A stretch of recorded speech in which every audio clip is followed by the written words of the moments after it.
Assalamu alaikum, brothers and sisters. Welcome to Pearls of Islam with Dawud Wharnsby Ali. Brother Dawud is one of the most celebrated singer-songwriters and lyricists of our time. Coming from a folk music background in Canada, his songs have inspired countless people across the world, irrespective of age, race, or religion. His lyrics transport us through time and place to the heartland of spirituality, constructing an emotional narrative of belief and establishing a connection with our faith. He has brought us closer to a deeper appreciation of the lives of the Prophet and inspired us to seek a new empathy with their experiences and legacy. For those of us who are trying to bridge the divide between the culturally anchored traditions of our ethnicity and the reality of our Western identities, he beautifully brought us to a new understanding of our collective consciousness. On a personal level, he has given me the language of music that has inspired me as a writer and storyteller to take my children on an imaginary journey through the streets of Medina to Nabi, to wonder if the blue sky is blue like blue bubble gum, and to test the theory, animals love to hear Quran, the latter having led to some remarkable interactions. His representations of faith that are far from rigid and daunting are informal and comforting enough to allow us to be able to engage our imaginations, making the Prophet, peace be upon him, more accessible to us on an emotional level.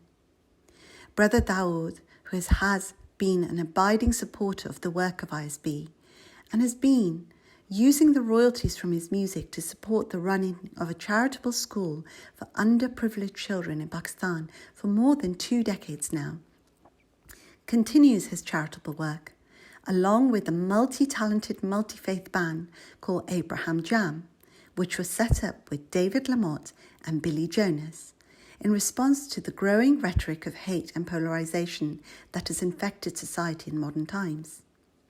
Touring campuses, and uniting under the phrase, harmony is better than unity. Please let us give a big ISB welcome to Brother Dawud Wharnsby Ali. Thank you so much. Thank you so much, Sister Farah. Jazakumullah khairan. Assalamu alaikum. Assalamu alaikum to all of you and your families there in England. It's a pleasure to be with you this afternoon on this second weekend of Ramadan, very special and sacred time. And I am able to see some of your faces on my mosaic of Zoom here, and I'm seeing beautiful familiar faces. Oh, there's my sister Zahra Ahmed and my sister Lisa, and I think I'd have to scan ahead many pages to see all of you, but I see you all, and it's such an honor and a pleasure to be with you during these very strange times that we are in.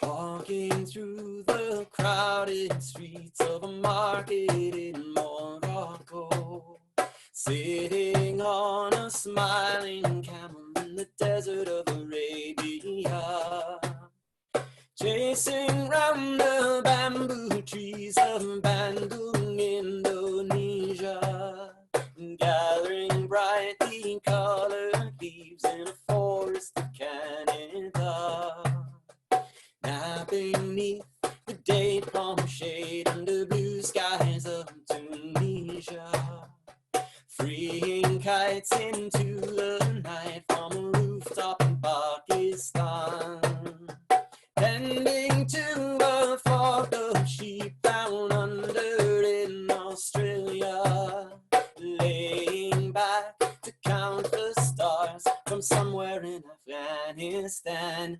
Oh, sing, children of the world, come together and hear the call.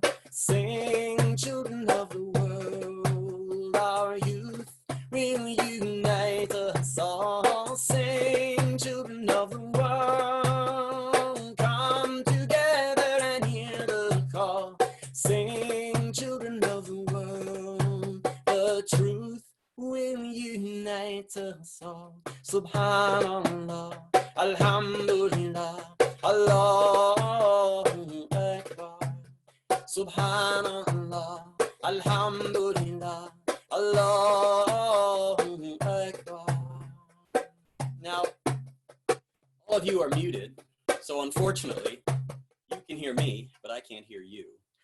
But that doesn't mean that you can't sing along at home in the privacy of your own living room or wherever you happen to be quarantined in your home. A lot of times we're always afraid to sing, afraid of what people might say about our voice or make fun of us or giggle at us. But when we're all quarantined like this and we're trapped in close quarters with those we love, there's nobody to make fun of us, except for those we love. So do sing along, all right?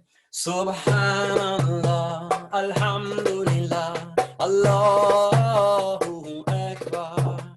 Splashing through pouring rain in a village of Guyana. Giving cakes from picnic plates on a mountain of the land.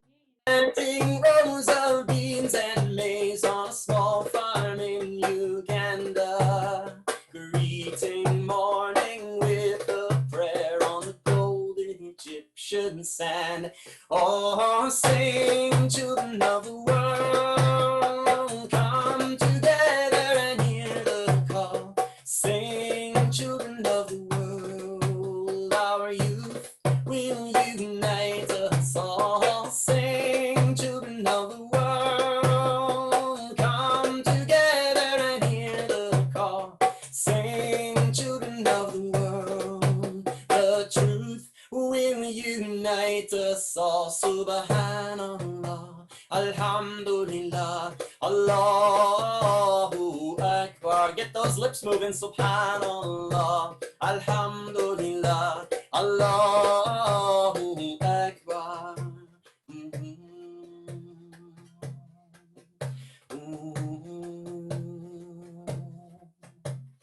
Crying himself to sleep with no hope left for dreaming, begging in the burning sun, holding out her hand.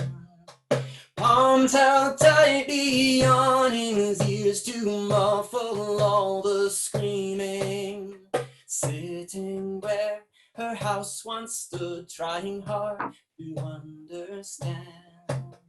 See the children of the world, all the children of the world. Sing for the children of the world and pray for the children of the world. Sing, children of the world, come together and hear the call. Sing, children of the world, Islam will unite us all. Sing, children of the world, come together and hear the call. Sing, children of the world, Islam will unite us all. Subhanallah, Alhamdulillah, Wallahu Akbar. Subhanallah, Alhamdulillah, Allahu Akbar. Oh, wow. Oh, look at all the faces I can see of people I haven't seen in a long time. My goodness, there's my brother Shakil Ahmed Khan, and I think I saw the Awan family on there somewhere, but they turned their camera off. But don't you think you escaped me? I saw you. I'm seeing so many wonderful faces. It's been so long since I have been to the United Kingdom and shared some songs with the Islamic Society of Britain community. And I was in England last year to attend a private party of a dear, dear friend who, I don't know if they're here today, but I hope that they're here. I've been thinking of you. And I heard when I was there in England last year that there's been a lot of change in your fair country over the last many years. Back in the days when the Islamic Society of Britain would bring me over sometimes twice or three times in a year for events up and down the country. And I've heard that there's been a lot of decrease in funding to a lot of community centers and events there. And that has made it very hard for the Muslim community especially, and for Islamic Society of Britain to be able to carry on their work on local levels. And that's why it's so wonderful to be here today and bringing so many of your families back together again, just as the way of trying to inspire each other to remember that even if our governments cut our funding to community programs and help us out with different grants and things, that doesn't mean that we don't have the most important currency there is in the world to work with. And that, in my opinion, is human sweat and passion. We need to get involved in our communities. And sometimes that means really giving of our own finances and our own time and our own sweat and our own passion to make that happen. And it's strange that in these times when we're all sort of cloistered in our homes, it's actually bringing a lot of us together. There's a beautiful film that was made by someone there in England recently who calls his production company Tomfoolery. I don't know, put up your hands if any of you are there have seen that film about the father reading his children a storybook. He filmed it at home in quarantine. When you finish this little session with me here today, go to YouTube and look up Tomfoolery 2020. And you will see a beautiful, beautiful film that one of your brothers there in your neighborhood of England has made about this experience that we're all in and how important it is for us to use this time to reconnect with who we really are and who our community is in this world. We talk about going back to normal, and I think many of us, though this has been a trying time for us, and the death toll has been frightening, I don't think many of us want to go back to what was normal before. We're learning a lot about ourselves and our world and how we need to come together.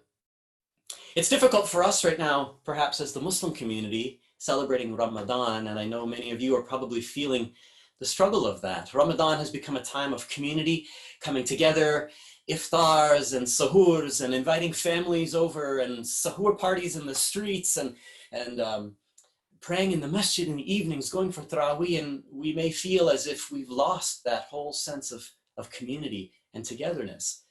But I was reflecting a few weeks ago when Easter came by, and my neighbor, Gail, across the street, wasn't able to go to church for Easter Sunday, and I knew that her month of fasting, the month of Lent, had been a quiet and lonely time away from her community. And I reflected upon my friend Billy Jonas, who's Jewish, and I work with him in a band called Abrahamic, how he had Passover that week, and neither he nor his family could go to the temple and make prayers. But when I reflected on where our celebrations started from, Passover and Lent, the Christian season of Lent, and also the first Ramadan that was so important to all of us, were not times of community and socialization. That story of Muhammad sallallahu alaihi wasallam being so frustrated with society in Mecca in those days, the unjust society of Mecca, the way women were treated like cattle, bought and sold, the way children were buried alive, the injustices, the tribal feuds. And what's a person to do when they're surrounded by corporate chaos and the commercialization of even theology? He would retreat and leave and go out into the mountains and climb Mount Hira outside of Mecca and spend time alone in solitude there. And it's during that time, in that month of intense heat after the rains, the month of Ramadan, when he felt that grip and heard that voice. And we all know the first words that were revealed to Muhammad sallallahu alaihi wasallam in that cave, in that month of Ramadan, in seclusion. Run away! No, that wasn't the words. I wanted to make sure you were paying attention and you were following me. He was in that cave trying to deal with his society at the time. And if the first revelation had been, run away, or if the first words from Allah had been, hide, or protect yourself, or guard your iman from the kuffar, we would have a very different story to tell about the life of Muhammad sallallahu alaihi wasallam. But the first word was Iqra. Recite out loud. Speak out. Recite and read out loud. And he said, I can't do it. I'm not strong enough. Alone in a cave. Where can you go when you're cramped in a cave and there's no place else to go and you don't know how to read or what to say or what to recite? And the second time the angel Jibreel said, read, recite out loud. And he said, I can't do it. And the third time the angel said, recite out loud, read in the name of your Lord. And I'll paraphrase when I say, your Lord who knows who you are and what you're capable of, what you don't know about your own self. And even then he ran out of that cave, afraid, thinking he was insane. And here we are in Ramadan, this month and time of intense heat and trial and struggle. maybe this Ramadan can be our Mount Hira.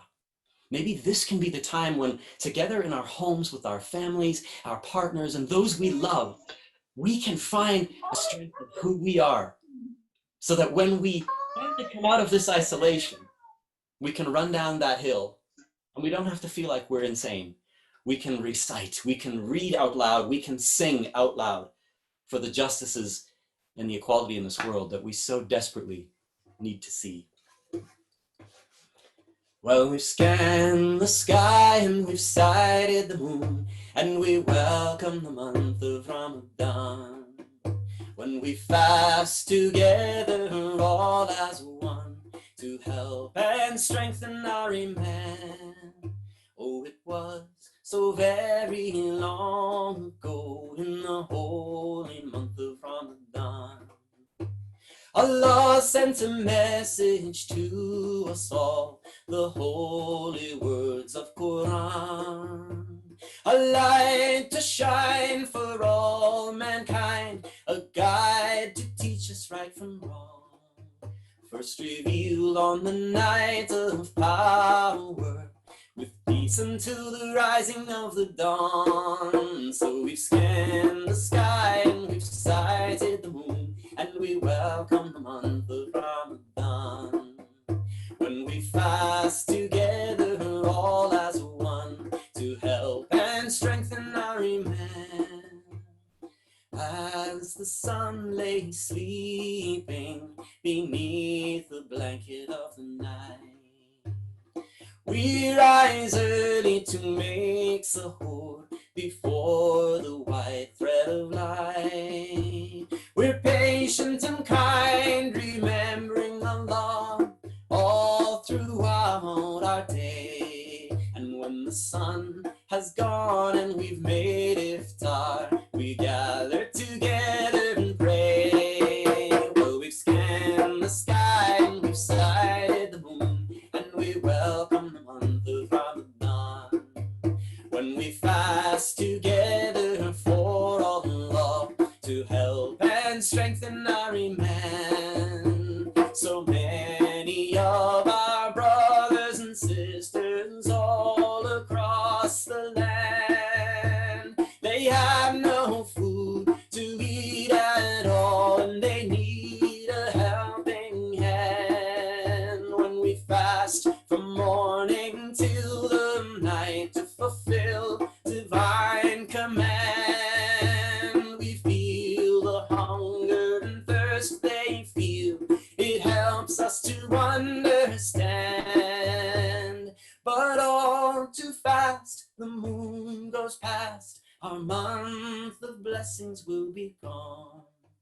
We must keep its spirit throughout the year, make every day just like Ramadan. Cause we've scanned the sky and we've sighted the moon, and we welcome the month of Ramadan, when we fast together for Allah to help and strengthen our iman. Yes, we've scanned the sky and we've sighted the moon, and we welcome the month of Ramadan, when we fast together all as a one to help and strengthen our iman.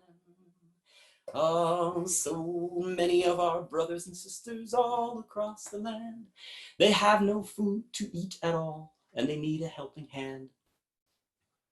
When we think of our own Ramadan right now and where we're at, and remember that around the world, there are people who have been in isolation and in political quarantine, in some cases for 50, 60 years.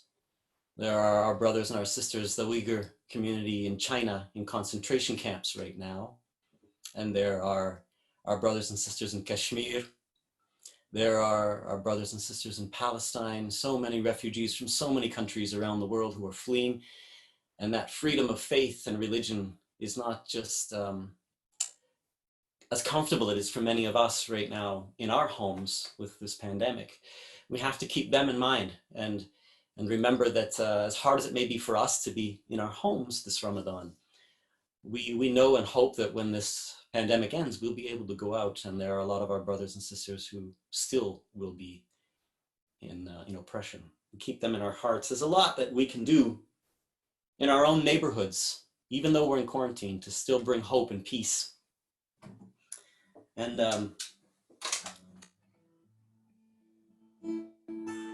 I've tried to help my daughters and our family have tried to help our neighbors feel a sense of connectivity during this time, even with the distancing that we're experiencing. And one of the things we did was at Easter, we went around to some of our neighbors who we knew were Christian, and we gave them Easter lilies and a little card, just letting them know that we were with them in solidarity during their month of fasting of Lent, and letting them know that our month of Ramadan was coming as well, and that our month of fasting was coming. And it was crazy when we started stringing up some of our Ramadan lights around the front window and putting up some of our Ramadan decorations on the front window of our house. And I stepped out the front door one day, and one of my neighbors yelled out, "Hey, Ramadan Mubarak, Davy!" And it was just so nice to see that the neighborhood was all coming together to help our family celebrate Ramadan. We got to work together with our neighbors. Just a song about neighbors. Salam, neighbor, hi, let's get together, you and I. A new day's just begun, you call the rain, I'll call the sun, and we will sing, and we will splash, and we will shine down on the grass. Believe in make-believe long as we can. Hi, neighbor, salam. I think dandelions roar with beauty. I think being free is my duty. We got to take a chance, fly by the seat of our proverbial pants. There's so much we can do out in this world, me and you. There's so much we can improve. If you dig my drift, if you catch my groove. Salam, neighbor, hi, let's get together, you and I. A new day's just begun, you call the rain, I'll call the sun, and we will sing, we will splash, we will shine down on the grass. Believe in make-believe long as we can. Hi, neighbor, salam. There's a lot of growing ups who should be sent up to their rooms and told they must stay there until they learn they can play fair. And there's a lot of kids like me, and there's a lot of folks like you who know kindness and trust make friends like 1 + 1 make 2. Oh, hi, neighbor, salam. Let's grab a picnic lunch and scram. We can go out near the trees. You bring the bread, I'll bring the cheese. You beat the drum, I'll sing the song, and the forest will sing along. We'll watch parades of birds and clouds and ants pass by. Salam, neighbor, hi. Oh, how I wish I could hear you clapping. Salam, neighbor, hi. Let's get together, you and I. A new day's just begun. You call the rain, I'll call the sun, and we will sing, and we will splash, and we will shine down on the grass. Believe in make-believe long as we can. Hi, neighbor, salam. Oh, hi, neighbor, salam. Oh, man, I tell you, I was spitting while I was singing that song. I saw a few, and I thought, oh, I'm so glad you're all on the other side of your computer screens. I can't spread the corona to you that way when I'm singing and spitting at the same time. It's what happens when you're singing and it's Ramadan. Your mouth gets kind of dry, and suddenly you're, well, anyway, you don't need to know those gruesome details. I'd love to share something new with you. Well, it's relatively new. Put up your hands. I'm going to actually skip ahead and see if I can see some other friends here on different pages. I'm going to skip ahead each song I do so I can look at different faces here. Oh my goodness, here's some new friends here I haven't seen in a long time either. Wow. You know, there's I'd love to see a show of hands. How many of you were brainwashed growing up on an old puppet show called Adam's World? Anybody ever see that? Adam's World, that crazy green puppet with the orange hair. Yeah. Well, back in the dim and distant past, it was a pleasure for me to write a lot of songs that ended up in some of those Adam's World programs. And it's exciting as well to let you all know that program, Adam's World, has been brought back to life again by its creators, Sound Vision, with over 50 new little short episodes for very young children. So those of you who have younger brothers and sisters now, or maybe those of you who have children of your own, you can go to this website, adamsworldapp.com, and enjoy lots of crazy, short, new little internet-based episodes where you can catch up with some of those old characters. And it's been a pleasure for me to have written a whole whack of new songs for those Adam's World episodes. And I'd love to share one of those with you right now. Kind of an interesting little presentation, because I'm going to play this song on this drum here. This is a traditional drum, which in Arabic we call a daf. And you read about a daf like this in various books of hadith when the Prophet ﷺ talks about different festivals and weddings, and we hear about people beating on the daf on the days of Eid. And this is what a daf looks like. This particular daf is very special to me because it comes from Syria. My wife and I lived in Syria many, many years ago, around 2005. And of course, musicians are the ones, and the poets often are the ones that speak out against injustices in the world. And music, I believe, is a very powerful tool. To me, it's not just about entertainment. It's about sharing our stories of who we are. And that can be dangerous business. Pete Seeger, who was a real mentor, an inspiration to me, he was an activist in America back in the 1950s and right through into the new millennium. He used to say that music is serious business, dangerous business. Sing the wrong song in the wrong church and you'll find out what I mean. And it seems that in our societies, whenever there is oppression or struggle, it's the musicians and the poets that often have to head for the hills first when the trouble comes. And I don't think I'd be able to get a drum like this again in Syria, because so many musicians and artisans in Syria lost their lives or had their merchandise destroyed. You can see this drum here has been inlaid with some beautiful, beautiful handiwork. But the daf is not a Muslim invention. The daf is probably the oldest instrument in the world. If you look around the world, every culture around the world has a drum similar to this. The human voice is probably the oldest instrument, but the second oldest instrument would be a drum like this, a one-sided drum. In England, Scotland, Wales, my Celtic history, we call it a bodhrán. Right? And the indigenous people of Canada and North America, this huge mass of land that the indigenous people occupied for 10,000 years before Europeans came and began to wipe them out.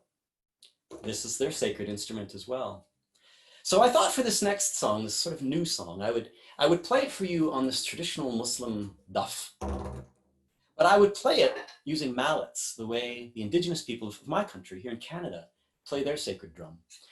And this song is called Stewards of the Earth. You know, one of the things that we can do to really help us during this time is get out into our back gardens or onto our balconies if you're living in a flat right now, and just plant some seeds, plant some tomatoes in a pot, or go out in the backyard and plant some flowers or some vegetables that you can watch grow. It's very therapeutic, and it's so helpful for us to get back to the earth and connect with God through that. This is called Stewards of the Earth.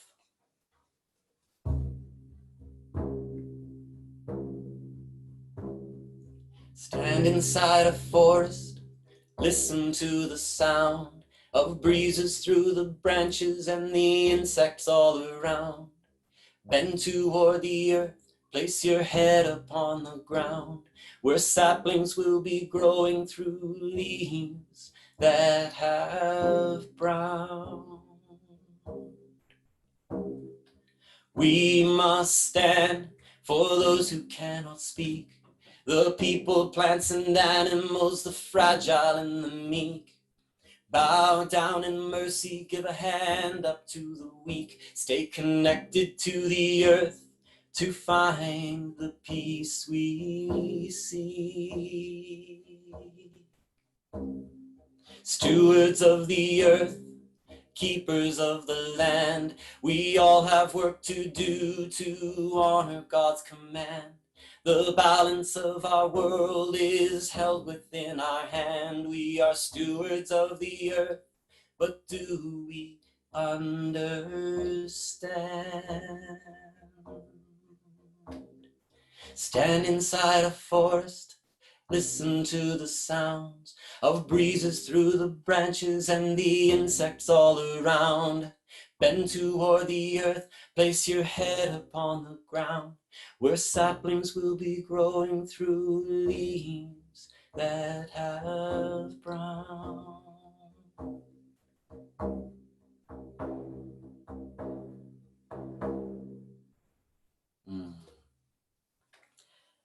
My hope with a song like that was that we would draw the connection between the way we pray. You know, we stand and we bow and we prostrate. And it's important for us to pray during the day, of course, but it's also important for us when we see injustices that we stand up for those people who can't stand up. And that when we see people below us struggling, miskeen, below us not because they're worth less, but below us because they've literally fallen on the sidewalks, we need to bend, make ruku, and give them a hand up. And sometimes we need to get down in the earth and get dirty, roll up our sleeves, and get into that garden so we can bring new life out. My songs always come from true stories that have happened to me. And I know a few of you have made some requests before today's gathering. My brother Mohammed Mikhail had requested Sing Children of the World, which I started with. And I have a name here as well. My young brother, Zakaria Malik. I don't know if I can see him here, but he requested this song, a true story that happened to me when I was out in the woods one day, long time ago. And I was thinking about this Quran that came to us in this month of Ramadan and how it guides us and it helps us learn about who we are and what we can do and how we can better this world. And I was thinking about how everything in nature is a Muslim. Everything in nature is in a state of peace and salam with Allah. The trees are Muslim, the rocks are Muslim, the flowers are Muslim. And then I saw this little chipmunk right next to me on this tree. I hadn't seen it when I was walking up toward it, but when I got right next to it, there it was. And I thought, well, wait a minute, how does a chipmunk know how to find food and how to build a nest and how to take care of its young? I thought maybe this chipmunk might have some sort of recitation, some sort of Quran that it knows. So I started to recite. I said, Bismillahir Rahmanir Rahim. Now, when I had leaned in, I stepped on a little stick, and the little stick went, and the chipmunk went. So you can imagine what happened when I said, Bismillahir Rahmanir Rahim, took off up the tree. But it didn't. It didn't take off up the tree. It sat there, watching me. I thought maybe this thing had nuts in his ears or something, so I recited a little louder. I said, Alhamdulillahi Rabbil Alameen, and it sat there. And I finished reciting all of Surah oh my goodness, my brain is falling apart. I can't remember the name of the opening chapter of Quran. Fatiha, Surah Al-Fatiha. I don't know if that happens to you guys, but my head doesn't work anymore. And I recited all of Surah Al-Ikhlas, all of Surah Al-Falaq, all of Surah Al-Nas. And of course, when we finish reciting Quran, we say, Sadaqallahu al-Azim. These are the true words from our Lord. And that's when the chipmunk ran away.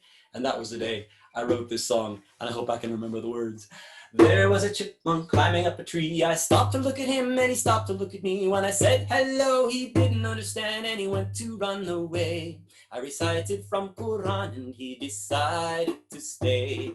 Animals love to hear Quran, try it out someday. They'll stop and listen carefully to every word you say. Allah created animals, Allah created man, and sent a book to guide us all. Even animals love Quran. Sitting by a window to ponder at the sky, I saw a little bird as it flew by. I recited from Quran and it wasn't very long till the bird sat near my window and it started to sing along. Animals love to hear Quran, try it out someday. They'll stop and listen carefully to every word you say. Allah created animals, Allah created man, and sent a book to guide us all. Even animals love Quran. Laughing in the yard on a warm sunny day, a shy little kitten watched me play. I bent down to pat him on the head, but I think he was scared of me. I recited from Quran, he smiled and brushed against my knee. Animals love to hear Quran, try it out someday. They'll stop and listen carefully to every word you say. Allah created animals, Allah created man, and sent a book to guide us all. Even animals love Quran.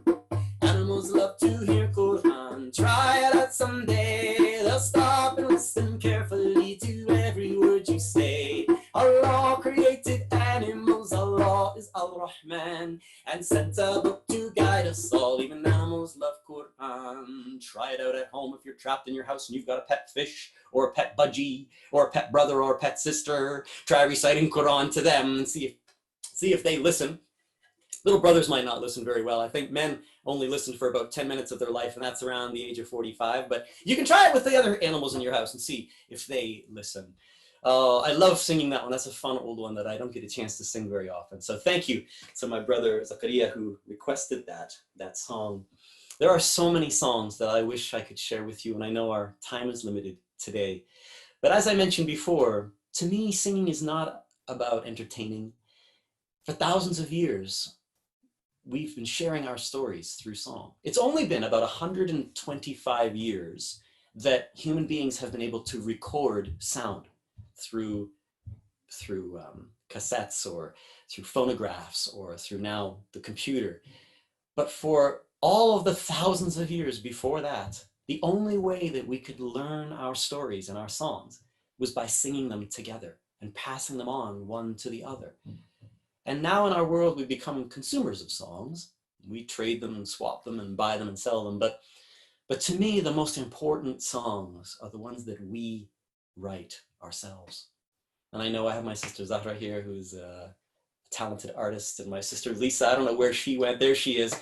You've got a wonderful songwriter, Lisa. I don't know if any of you can see Lisa Kespet there. Lisa Kespet, she's moving up to Scotland soon, but she is an incredible songwriter who's written tons of songs with our brother Raif, popular singer with Awakenings music. And the talent and the songwriting, you know, is in each of your families that I see sitting here, gathered together.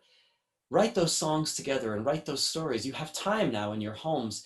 Take out your pens and write your stories, write your songs, share them with each other, share them with your children and your grandchildren. That's how we pass along wisdom to the next generations. And that's kind of where these songs come from in my life and where I hope that your songs will take you. I'd love to share an old song. Well, it's not a real old song. It's older than me. It's a song that was written by a famous poet in Pakistan, LaMotte Iqbal. My sister Farah mentioned earlier on tonight that the last many years I've been working with a trio. A lot of people ask me, are you still writing songs? Are you still making music? And I say, yeah, I am, but in a different way than I was back in the days when a lot of you remember songs like Sing Children of the World or Animals Love Quran. The last 10 years I've been working with a trio called Abrahamic Jam. My friend Billy is Jewish, my friend David is Christian, and little old me, I'm a Muslim. And we have been trying to create music together to show people what it looks like when you try to put beauty in the world. You know, we can easily identify the things in the world that aren't good, the things we want to see change. But it's also important for us to try to create the beauty that we want to see in the world. And that's what David and Billy and I have been trying to do. We've released a few albums together of songs. You've never heard anything until you've heard Tala Badr Alayna with Hebrew chanting over top of the prayers in Arabic. Billy sings from the Torah, I sing from the Quran. Together we mesh the prayers of our faith traditions to create something that hopefully will celebrate those Abrahamic traditions. And this is one song that Billy and David joined me on.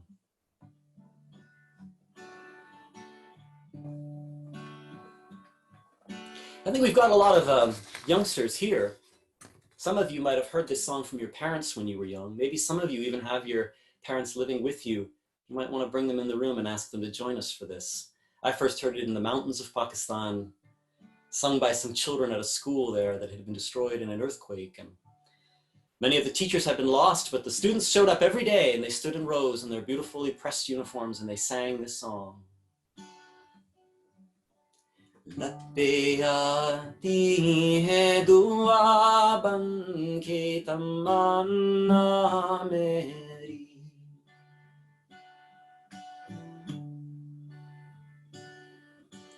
लपे आती है दुआ बन के तमन्ना मेरी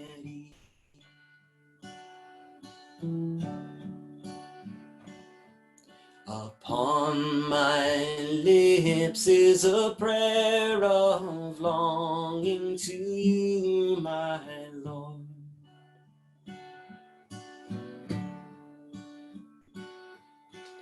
जिंदगी शामा की सूरत हो खुदाया मेरी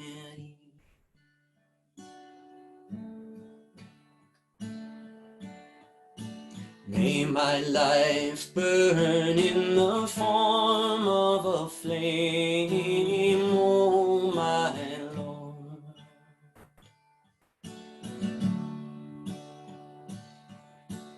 पूरा दुनिया का मेरे दम से अंधेरा हो जाए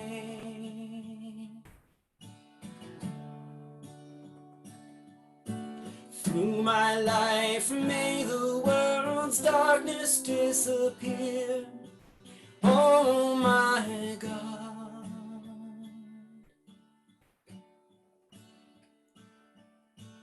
हज्जगा मेरे चमकने से उजाला हो जाए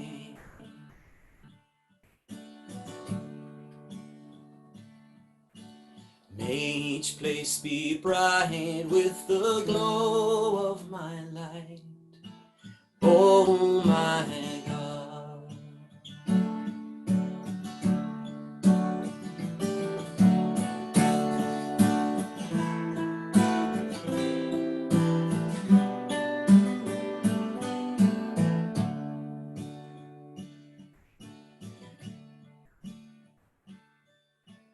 लपे आती है दुआ बन के तमन्ना मेरी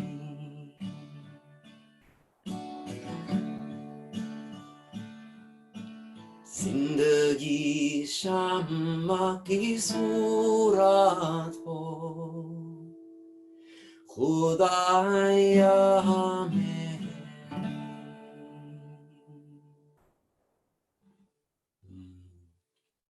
Well, forgive me for my Urdu. It's not my first language. It's the first language of my daughters. They were born when we lived in Pakistan. And I'm glad they're not in the room right now because they always tisk me whenever I sing that song. They're like, oh, Abba, your Urdu is so horrible. But the sentiments of that song are so beautiful that we all should be like a flame of hope and fly towards knowledge, fly towards that flame as well. I'll finish with one more song.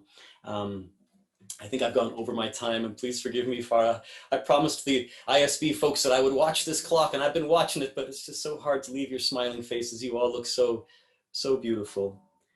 I'll finish with one last song, which my dear friend Zain Bika wrote, asked me to sing it with him many years ago. And someone requested it. Who was it requested? Oh, Suleiman Anis requested this today. And I know that Brother Zain's coming to see you in a few weeks. So I hope you'll give him as much love and as many smiles as you've given me. And keep my family and I in your prayers, please. And remember, no matter how difficult things may feel, Allah always knows everything you're feeling.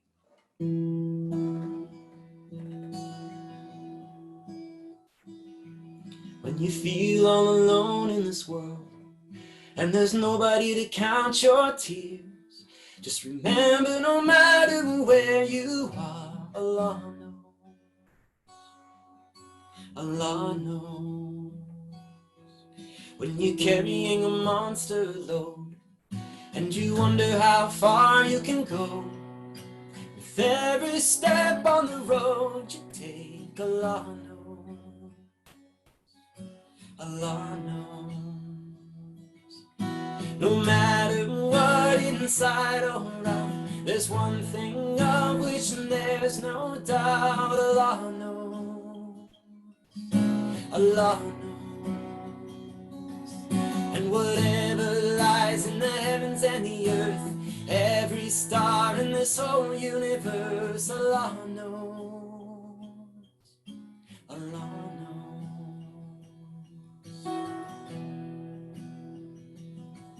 When you find that special someone, you feel your whole life has barely begun. You can walk on the moon, shout it to everyone. Allah knows. Allah knows. When you gaze with love in your eyes, you catch a glimpse of paradise, and you see your child take the first breath of life. Allah knows. Allah knows. No matter what, inside or out, there's one thing of which there's no doubt. Allah knows. Allah knows. And whatever lies in the heavens and the earth, every star in this whole universe, Allah knows. Allah knows.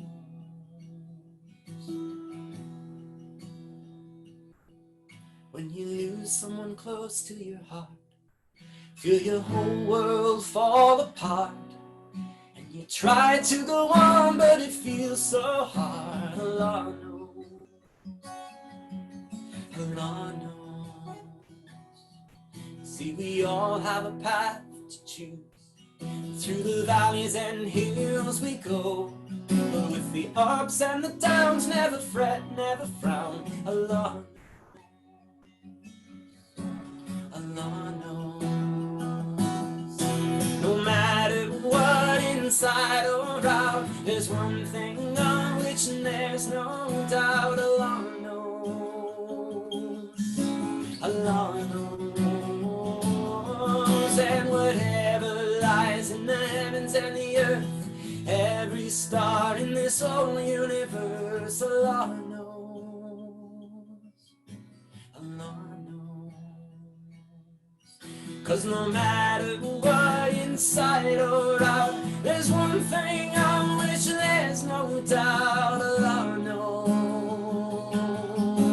Allah knows. And whatever lies in the heavens and the earth, every star in this whole universe, Allah knows. Allah knows. Every grain of sand in every desert land, He knows. Every sparkling tear on every eyelash, He knows. Every shade of palm in every closed hand, He knows. Every thought I have and every word I share, He knows. Allah knows.